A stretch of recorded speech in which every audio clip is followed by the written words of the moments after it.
Roy, it's absolutely lovely to see you today at Collectomania. We love your work and the audiobooks for Game of Thrones and on the show as well. What was it like bringing George R.R. Martin's work to life in those audiobooks? Well, that was it. I think I've done 5 so far, and they've all been very successful. Well, the series has been made out of them. How many have they done in the series now? 3, isn't it? 3. So there's still 2 more to go.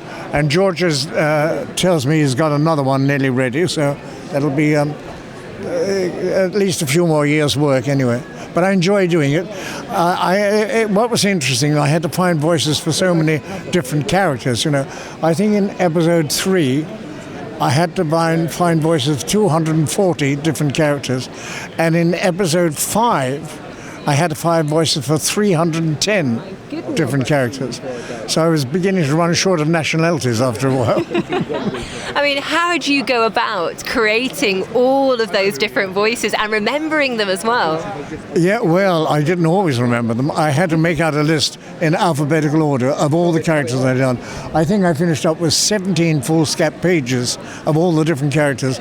And I'd say, wait a minute, have I done that one before? No, I don't think so. And you look it up and find I had done it before. And, I was using whatever kind of accent was required for the part. Which are your favourite voices that you do? Can you give us a little taster of them? There was a very gentle character that I liked.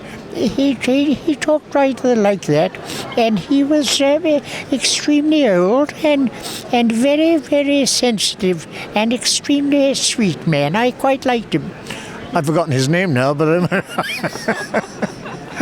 there were so many. How did you find doing Egret as well, like the female characters, like nothing Jon Snow? The female characters, I didn't make any attempt at the female characters. I had to play those fairly straight, with a high-pitched voice, of course.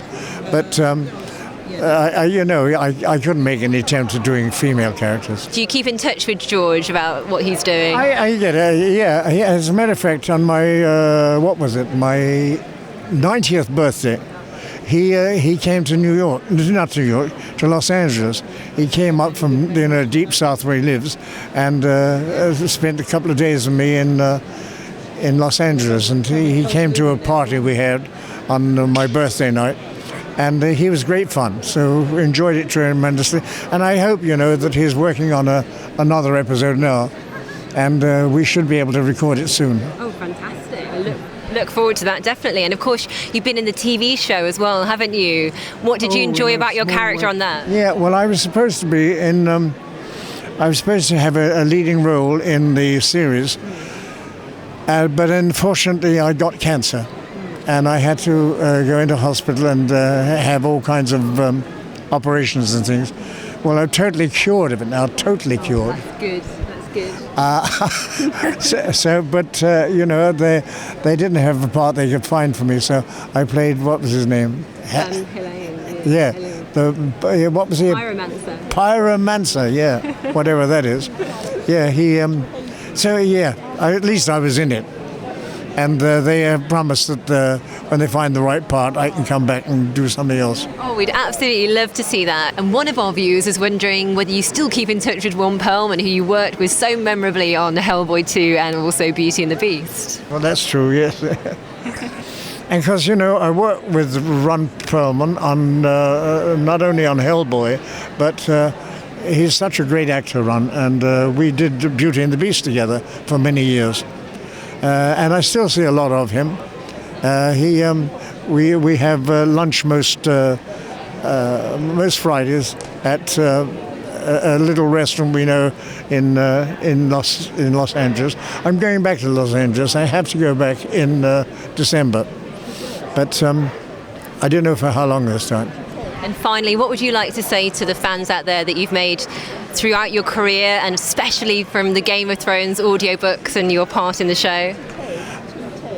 They are amazing. They really are. They are true friends because, they support you. And just evidence of that today, this queue a mile long for autographs, and they're such nice people. They're so pleasant and flattering, because I think my efforts are just fairly ordinary, but they make them sound as if they're extraordinary. They are extraordinary. Well, you're very sweet. And the fans, I love them. I love them.